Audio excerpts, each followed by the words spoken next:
أود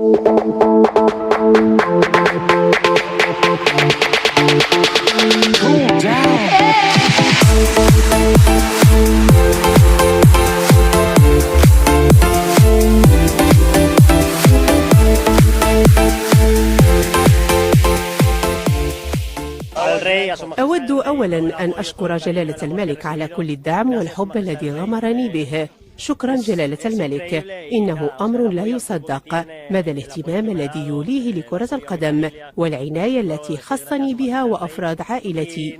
من جديد شكرا لجلالة الملك، إنه لفخر كبير أن أتواجد في المغرب وأحظى بكل هذه العناية، وسأبذل قصارى جهدي كي أرد ذلك في الملعب. شكرا لكم على الدعم والحب، أنا واحد منكم وجد ممتن للشعب المغربي. سأبذل قصارى جهدي لأجعلكم فخورين بهذا القميص الرائع للمنتخب المغربي.